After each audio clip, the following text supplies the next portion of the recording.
പാലിയേക്കരയിലെ toll കൊള്ളയ്ക്കാണ് താൽക്കാലിക വിരാമമായിരിക്കുന്നത്. കരാർ പ്രകാരമുള്ള നിബന്ധനകൾ പൂർത്തിയാക്കാതെയുള്ള ടോൾ പിരിവിനെതിരെ ജനരോഷം അത്രയേറെ ശക്തമായിരുന്നു. ഒടുവിൽ ടോൾ കൊള്ളയ്ക്ക് സമാപനം. ഹൈക്കോടതിയുടെ ഇടപെടലിലൂടെ 4 ആഴ്ചത്തേക്ക് ടോൾ പിരിവ് നിർത്തിവെച്ചു. അതെ, ജനങ്ങൾ ആഗ്രഹിച്ചത് സംഭവിച്ചിരിക്കുന്നു. സമീപ നാളുകളിലൊന്നും ഉണ്ടായിട്ടില്ല ഇത്രയേറെ ദുരിതം വിതയ്ക്കുന്ന ഒരു പാത സംസ്ഥാനത്ത്. ഈ പാലിയേക്കര മുതൽ ചാലക്കുടി അങ്കമാലി വരെയുള്ള പാതയിലൂടെ സഞ്ചരിച്ചവർക്ക് അറിയാൻ സാധിക്കും.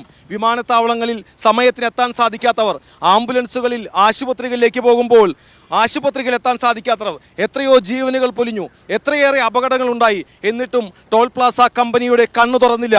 ഒരിക്കൽ കളക്ടർ ഇടപെട്ടു, ടോൾ പിരിവ് നിർത്തിവെച്ചു. പക്ഷേ 24 മണിക്കൂറിനകം ആ ടോൾ പിരിവ് പുനഃസ്ഥാപിച്ച ധാർഷ്ട്യമായിരുന്നു ടോൾ പിരിവ് കമ്പനിക്ക്. ഹൈക്കോടതി ആവശ്യപ്പെട്ടു ദേശീയപാത അതോറിറ്റിയോട് എത്ര സമയത്തിനകം നന്നാക്കി നൽകാനാകും, ഇവിടെ ഗതാഗതം മതിയായ രീതിയിൽ ശരിയായ രീതിയിൽ പുനഃസ്ഥാപിക്കാനാകുമെന്നുള്ളത്. ഒരാഴ്ച സമയം ചോദിച്ചു, 2 ആഴ്ച ചോദിച്ചു, 3 ആഴ്ച ചോദിച്ചു. ഇപ്പോൾ ഏറ്റവും ഒടുവിൽ 3 മാസം സമയമാണ് ചോദിച്ചത്. എന്നാൽ ശരിയായ രീതിയിലുള്ള ഒരു നടപ്പാതയോ ഒരു സിഗ്നലോ ഒരു വഴിവിളക്കുകളോ ഒന്നുമില്ല. ജനങ്ങളെ കൊല്ലാനായി എത്രയേറെ ജീവനുകൾ പൊലിഞ്ഞ ഈ നടപ്പാതയിൽ, എത്രയേറെ ചോര പൊടിഞ്ഞ എത്രയോ ജീവനുകൾ പൊലിഞ്ഞ ഈ പാലിയേക്കര ടോൾ പ്ലാസയിൽ പിന്നീടും ദേശീയപാത അതോറിറ്റിയുടെയോ ഈ ടോൾ പ്ലാസ കമ്പനിയുടെയോ കണ്ണ് തുറക്കുകയുണ്ടായില്ല. ഒടുവിൽ ഹൈക്കോടതി ഇടപെട്ടിരിക്കുന്നു.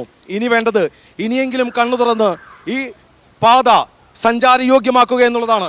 ആളുകൾ ആവേശത്തോടുകൂടി വാഹനങ്ങളിൽ നിന്ന് കൈ ഉയർത്തി ആരവം മുടക്കിയാണ് പോകുന്നത്.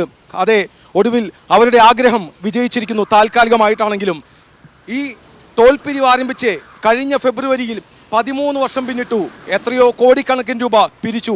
എന്നിട്ടും ജനങ്ങളുടെ ജീവന് വില കൽപ്പിക്കാതെ ഒരു അടിപ്പാതയോ ഒരു സർവീസ് റോഡോ മേൽപ്പാതയോ ശരിയായ രീതിയിൽ പൂർത്തീകരിക്കാതെ ആളുകളെ കൊന്നൊടുക്കിയ, കൊള്ളയടിച്ച എന്ന് തന്നെ പറയേണ്ടിയിരിക്കുന്നു ഈ ടോൾ പ്ലാസയിൽ ഹൈക്കോടതിയുടെ ഇടപെടൽ ജനങ്ങൾ ആഗ്രഹിച്ചു തന്നെയായി. ഇനിയെങ്കിലും കണ്ണു തുറക്കട്ടെ.